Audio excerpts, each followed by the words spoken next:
you seen the company that came out openly now, talked about cloud manipulation and what and trying to manipulate the weather?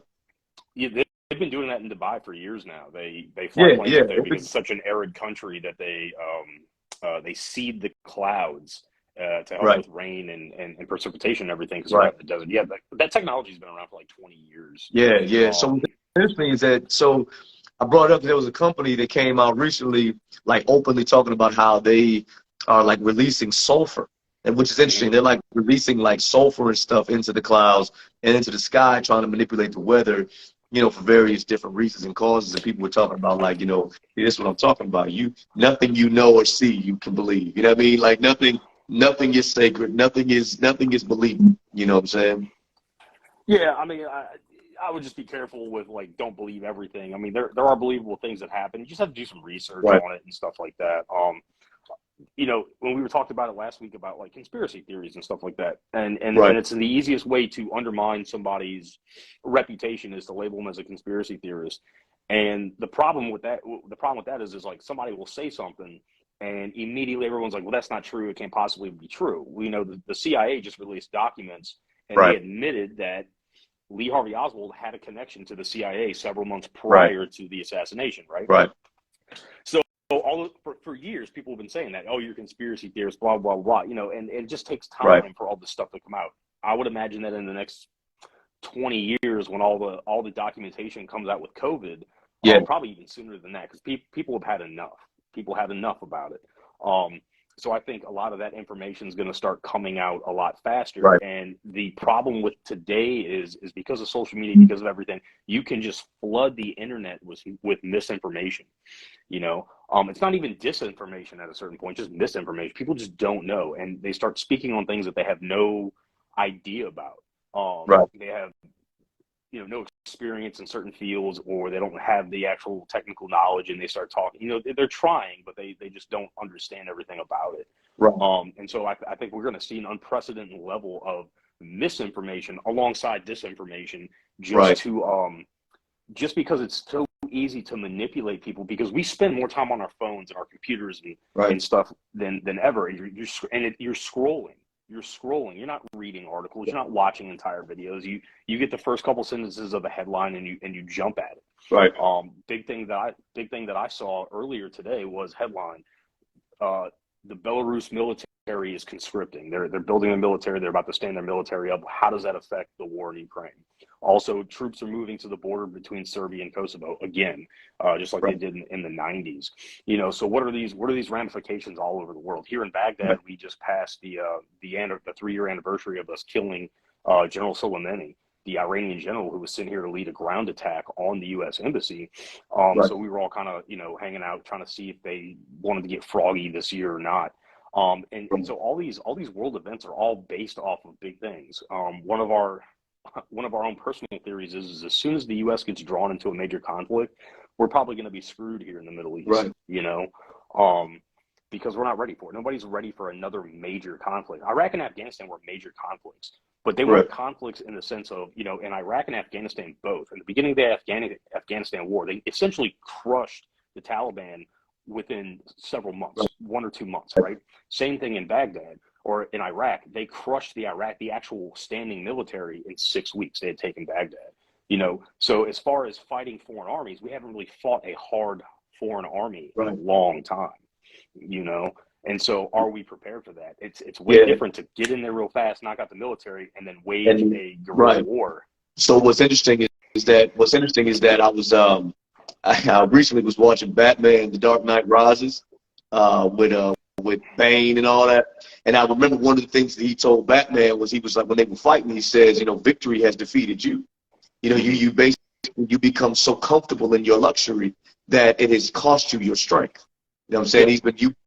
You've been fighting these petty conflicts, these little things. You've been fighting all these different things and these little criminals, but you haven't faced an equal and more and powerful foe. And so your strength has been lost in the process.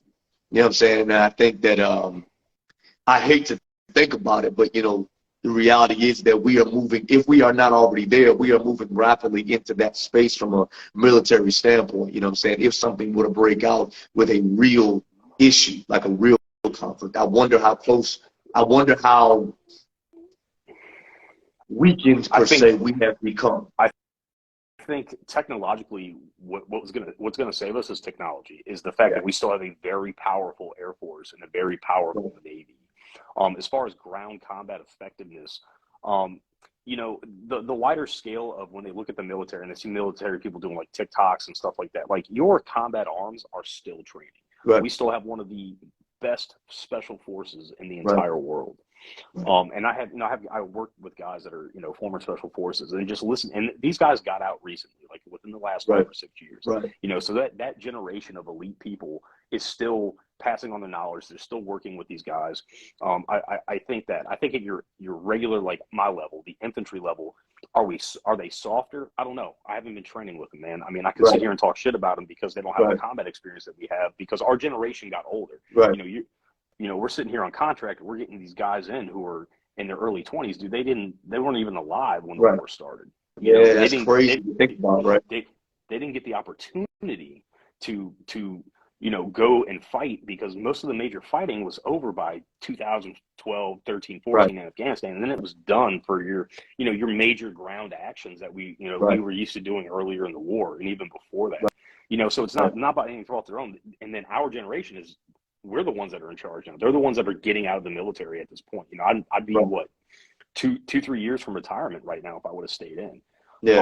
So it's just a changing of the guard, and this happens all throughout history. Every single time the U.S. military has risen to the occasion. Right. Do you think we're gonna have more growing pains now? 100%. Right. I think 100% would be a lot, but it'll take one bad defeat, and then they'll be like, all right, everything we used to do, and that's why I've always been against the military being a social experiment. Like, it's not. You should be constantly ready to, put down as much violence on our enemies as possible. And there's no room for any social experience. There's no room for, weakening or and I'm not talking about beards and long hair. I'm talking about, not yelling at people, stress cards, making training easier, the inclusiveness in the military. It's just not the place. You want to do that out in the regular world, we can talk about it all day or whatever, whatever you feel like you need to do. But in the military, should be off limits. I mean, that's going to be. I was just talking to somebody. I was just talking to somebody about that the other day. We were talking about how they added a fourth phase to like Marine Corps boot camp now. Recruit training. Now it's like it's a fleet phase. So basically, there were complaints or whatever that Marines were coming out of recruit training too robotic and couldn't think for themselves or whatever the case was, and they were too like stiff or whatnot. And so they added a fourth phase to basically rehumanize recruits. And I said, but here's the thing. The whole point of recruit training is to break all of those things down. And when you come to, you want to learn how to be a fleet Marine, go to the fleet. That's how you develop being a fleet Marine. But they added a fourth phase to basically allow them to basically calm down and get more settled to when they get to their duty stations and whatnot. It's like, well, that defeats the whole purpose. You just spent 3 months breaking these kids down and building them back up and then making them Marines, only to do another phase where you basically undo everything you just did. And then so basically everything we just taught you the last 3 months, just forget about that. Right, just forget everything you just did, the instant willing obedience to orders, all that stuff. And when you're talking about in a world that is engulfed in conflict right now, I mean, like I said, we mentioned last time, there's the war going on in Africa that nobody's talking about with Tigray and Eritrea. I'm not saying the right, Eritrea and Ethiopia. There's a war over there that nobody's talking about. That like something like 1 million people have already died. Something crazy, or like 100. I don't know. I don't forget the numbers, but it's ridiculous. It's insane. That's going on over there. You've got conflict all over the world, and you would think that the social things in the military would be the last things on the agenda. You know what I'm saying? But instead of, it's just interesting when you see these progressive, I use that word loosely, but these transitions are being the focus as opposed to combat readiness and conflict readiness. And like the military is designed for you to go in there, you are the tip of the spear, especially the Marine Corps, in my mind. You go in there, You get your mind right, instant willing obedience to orders. You do what you got to do. You handle your business. You know, you protect your country, and then you come home. You know what I mean? And that's the model. I would have to believe that there's still military minds in there that are still thinking towards the future. If you remember a while back, I'll say a while back, I think it was last year actually, that they got rid of tankers in the Marine Corps. Like there's no more tanks in the Marine Corps. I didn't hear as far as I know. Yeah, I didn't know that. Yeah, they got rid of tanks. And I was like, what the fuck, man? Like, what are we going to do without tanks? So then you fast forward, you're watching this war in Ukraine, and tanks are essentially ineffective. Like tanks are getting knocked out in numbers that they probably haven't been knocked out since it was tank on tank in World War II. And so what Ukraine is providing the rest of the world is a proving ground for modern conventional warfare. We've done counterinsurgency, we've done small unit action for 20 years. We have not had a large scale conventional war to watch or to study from or to participate in for a long, long time. Yeah. So there is a huge proving ground.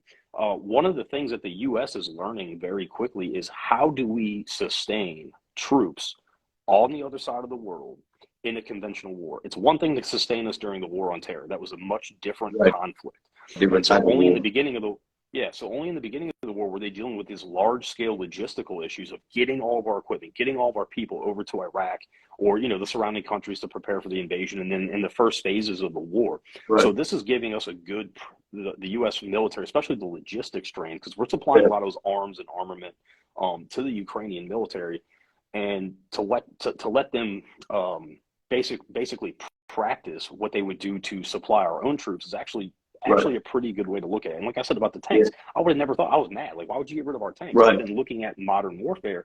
Is the tank still viable on the battlefield? Right. Has the tank technology kept up with the anti-tank technology? And right now, we're proving no, it hasn't. Right. The tanks are you have basically 2 or 3 guys, like a tank hunter squad, going out there, and they can use drones. They're using Stinger missiles. I was going to say, knocking out large drones now. Yep, I was just talking about. I was just listening to something about the drones, and I was like, man, drone technology has gotten crazy now.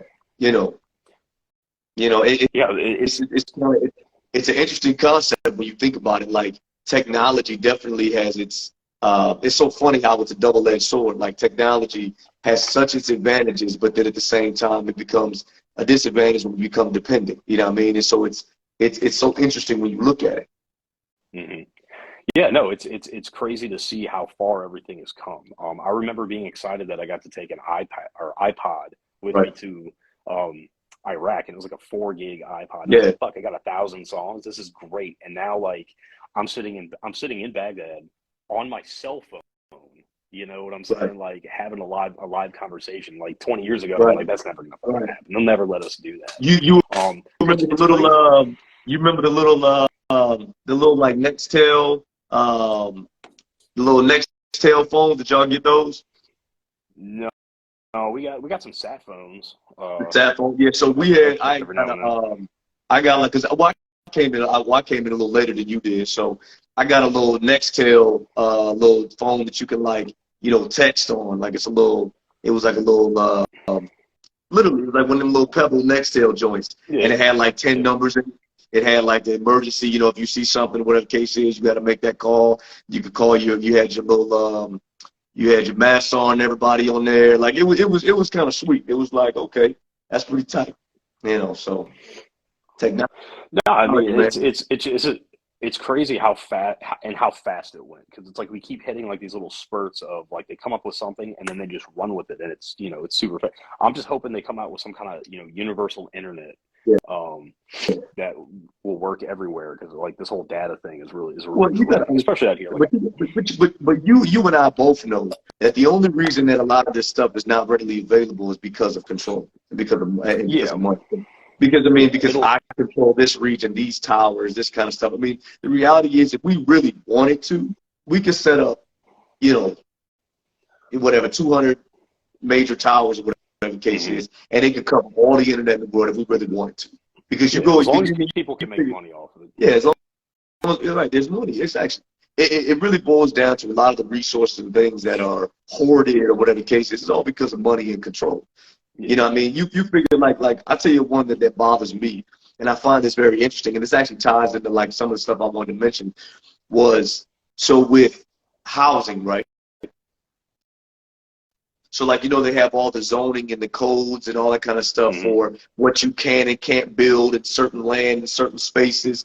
So what's interesting is that I could buy my land, and if I wanted to build like, industrial style warehouse to live and work in, I'd have to go get that. I'd have to get the zoning and the permits to do it.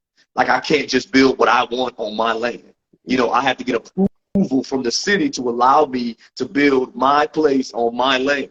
And even your land has to be zoned for residential. Like there's so many different little subsectors and codes, and the reality is why? I mean, I was thinking about that. Like, why does it matter if I choose to build this over here and I want to live in it? Why is that such a big deal? And I'm no realtor expert. I'm no zoning expert. I'm no construction expert. No.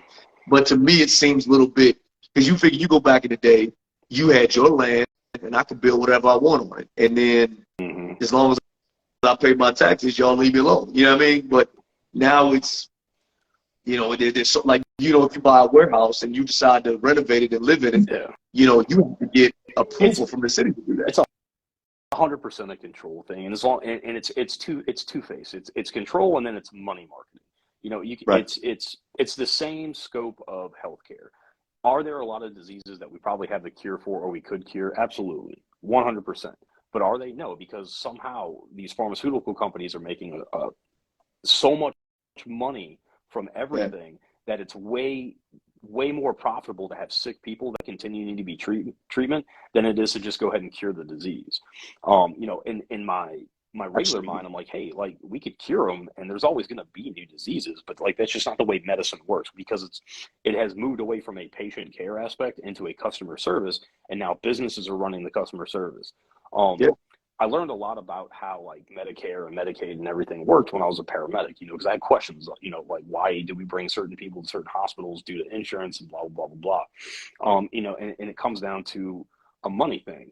Any hospital that has an emergency room is a money pit. You make zero money for that hospital.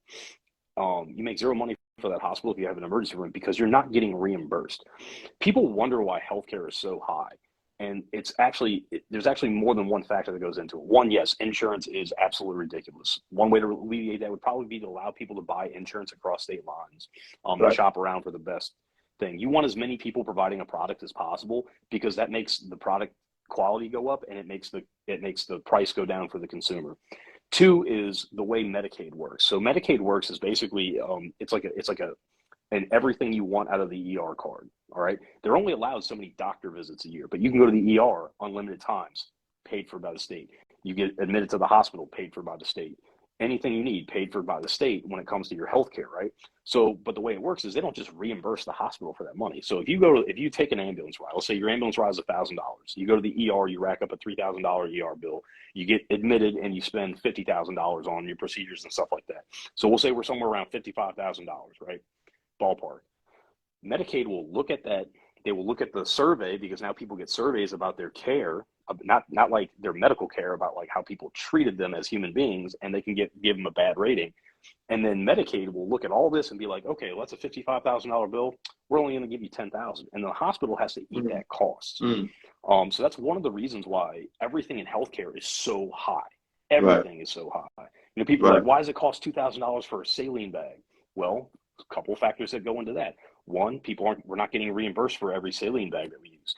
Two, there's a monopoly on how many companies produce medical equipment. So if you can get rid of those monopolies, like I said, you want more people making you want as many companies making one product as possible, because it drives up the quality of the product, and it drives down the cost for the consumer. And people don't realize that, when they talk about like capitalism and they talk about money and businesses, we want more government regulation. It's even worse for stuff like that, because once the government sets a price, that's it. You can never make more money off of a product or off of your services, because if you have universal health care and stuff like that, your wages as a doctor are set. You know what I'm saying? There are no more private practices. There's no more going off and making all this money as a doctor. The whole incentive to become a doctor is completely gone, because you go into a mountain of debt to become a doctor. And now you're going to tell me I come out, I cap out at $100,000 a year. It'd be essentially as a nationwide VA. You know what I mean? Like basically, it's a nationwide VA. Like And the thing about it, I think here's what people don't understand. Like, we talk about universal health care and all that kind of stuff. I think what people don't understand is that I do believe everybody should have a right to health care. Yeah. Right? Everybody should have Okay. a right to be taken care of. Like, yeah, for sure. I'm cool with that. But the problem is when you have a government-controlled universal health care where the government is in complete and total control of your health, that's a problem. You know what I'm saying? That's the trade-off. You know what I mean? When it's because here's the thing, you just like the VA, you get what you pay for. You know what I mean? Yeah. You know what I'm saying? And so, you get what you pay for, and then the reality is that at the end of the day, somebody does have to foot that bill, and if the government is going to foot the bill, if the government is going to say that, okay, we are going to cover everybody's health care completely 100% across the board, but that means you're going to go to our doctors and our facilities, and we're going to decide what you do, what you get, how you operate. And then what I thought was interesting, like, was when they introduced like Obamacare, like you got like something like you got fined if you didn't get it or something crazy like that. Like you got like if people don't, that's a problem. Like it's one thing to say, okay, everybody has a right to get health care. If you don't want to get health care, that's on you. But to say that here's our universal health care, and if you don't get it, we're gonna fine you. You know what I'm saying? Well, so someone has to pay. So the whole reasoning behind that is someone has to pay the bill, right? So a lot of younger people won't get health care because, oh, I'm in my 20s, I don't have any pre-existing conditions. What do I need health care for? I don't need to pay $400 or $500 a month for something that I may not even use into my 30s. Right. So you take a large pool of the population out of paying into the pot, right? So now who has to flip the bill? Once again, the middle class has to pay the bill. So now the middle class, you got a guy, a man and a woman, they both work. They have, let's say they have 3 kids. They've got to provide health care all for each other now. That's a lot of health care. I got guys, I've seen guys out here with, wife and several kids, and like they're paying like $1,000 a month to cover all of them, and you may go years without using it until you need it, and then you don't have it, right? But at the same time, you expect people to pay for something that they don't necessarily want to use. Like we pay for car insurance. Like car insurance is such a scam, right?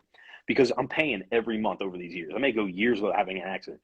I get in an accident, and if I still have to meet my deductible, so I still have to pay money, even though I've been paying into this what I would imagine is a pool of money. It should be my money, right? I'm paying into this pool, but something happens, I still have to pay for it. Oh, and then they punish you for using your insurance by making your insurance go up every month because now you've actually dipped into the pot. You got to use it. Yeah, I've been paying for 10 years without an accident, and now I got to pay more because I got in an accident. Yeah. Let me see. So we got I was saying we got a comment down here. Trying to read it. Here we go. Let's see. Universal health care. You still have options to have private health insurance. Example would be Great Britain. You have the NHS, but there's also private companies if you can afford it. Okay. Yeah. That's a good deal. I also don't like using European countries as an example because anybody part of NATO, they've had their defense budget flipped by the United States for the last 70 years. So it's a lot easier to have better social programs when you don't have to pay for a military budget. Also, everyone likes to point to Europe as like the end all. Go find people who are super sick. I'm not talking about one or two. We need a population. I want to do a poll of 1 million people with pre-existing conditions and how they're operating underneath universal health care. I don't have it, so I can't share the information with you. It's something I can look up later. But it's not all that it's cracked up to be. And the VA is a very good example of it, dude. People have been dying for years waiting for care of the VA because you're in line. You're in line. Sure. You're not going to get an appointment same day. You got guys dying waiting to get an appointment. The other problem with universal health, the idea of universal health care, and the phrase that you use that I really don't like is I have a right to health care. And the reason I will say you have a right to treatment. So if you show up to any ER, if you show up to any hospital and you are in trouble, they're obligated to save you. They're obligated to stabilize you until they figure out the next move. So everyone does get treated. No one gets turned away from the hospital if you're injured or you're sick to the point where you need an intervention. But what I don't like is nobody has a right to someone else's services. If I'm a doctor, you don't have a right to come knock on my door in the middle of the night and demand that I treat something. Right. And that's the problem. That's the holdup I have with the idea of universal healthcare. Because if it's universal, then you're saying that you have the right to other people's services. You have a right to force somebody to work for you for the price that is set already. Right. I don't like that. I think if you can do something, you should never ever do it for free.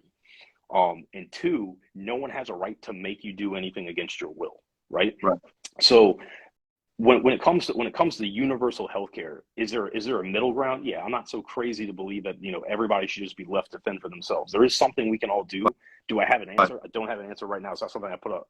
There's other things going on in the world that I care about more than universal healthcare. Also, Right. when let's go back to England, let's go back to Europe, and people talk about how awesome it is for all these social programs and this universal this and universal that. Look at the taxes some of these countries pay. Yeah, it's I crazy. think it's Denmark is a big one that people love to use. In Denmark, I think their average taxation is somewhere between 40 to 60%. All right? 40 to 60% standard. That's top to bottom. Everybody's paying into the system. Let's also look at their population. They have a population that is fraction the size of the United States.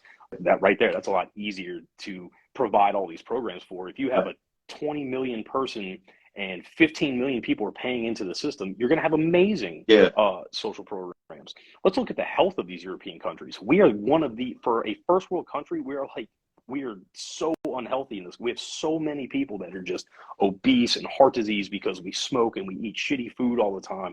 The regulations on our food is not as good as it is in Europe. That's one thing they have going for us, is that they just pump all kinds of stuff into our food.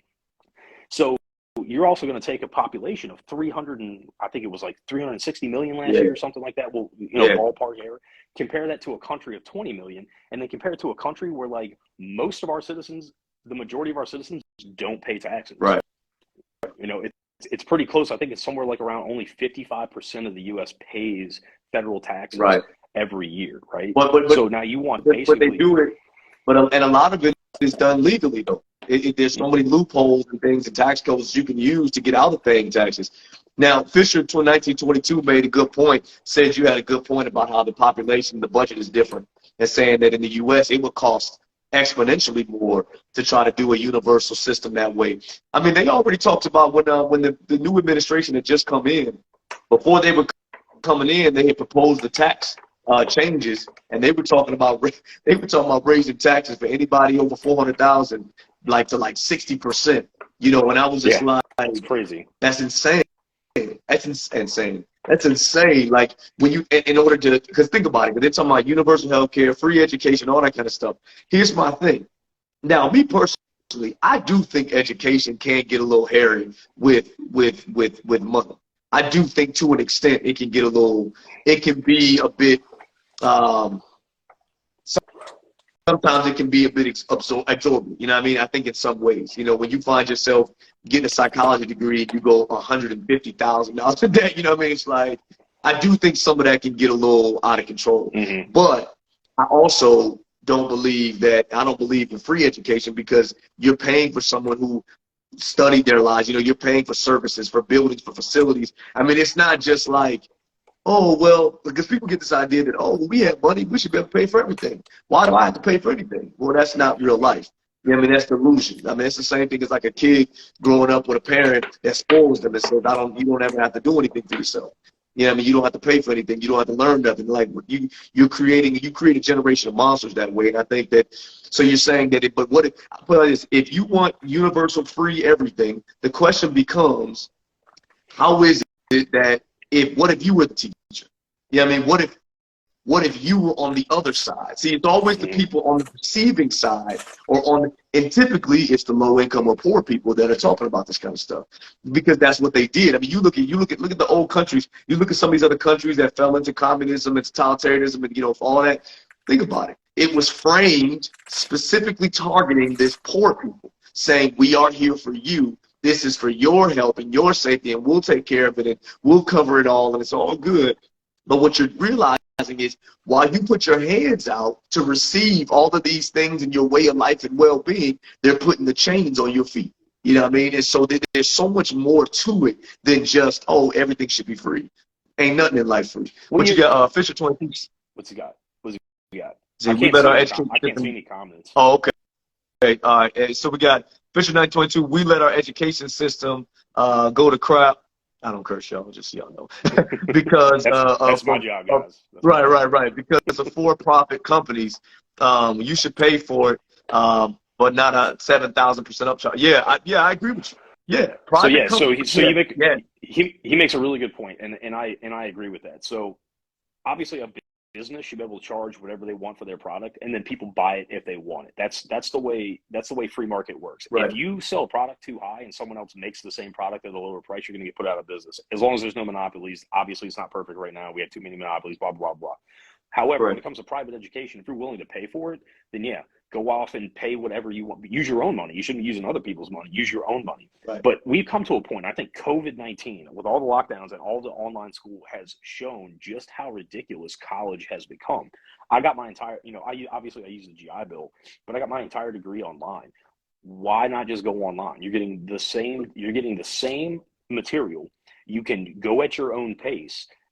So if you want to know everything there is to know about that subject, you can get your degree and continue reading. I think I talk about this all the time, dude. YouTube is like the best resource in the world. There's nothing you can't learn how to do on YouTube. You want to learn that's how I learned how to do college math. Yeah. I didn't use their training videos. I went on YouTube and I had somebody break it down so stupid for me because I can't do math that I felt like I could be a professor because I just felt like I got it because they broke it down and it was so stupid simple. And instead of paying a college to go sit in this course that they don't care about you, they're just collecting money. I think it really showed a hole in our education system. Our education is garbage. Oh. All right, it's been garbage For for sure. That's why we're the worst in like every category almost. You know what I mean? So for me, working in the education system, working with kids, going to these schools and seeing this kind of stuff, it's insane to me when we for lack of funding, we'll get rid of creativity, get rid of music, get rid of art, get rid of life skills. They don't even teach life skills or nothing like that anymore. Yeah. That's why I was really excited when DeSantis said that he implemented where every student has to do a financial literacy class to graduate. Fantastic. Learn about building credit. Yeah, people can say what they want about DeSantis, but that was a good thing. You know what I'm saying? And people can have their opinions, and I'm not here to talk about that.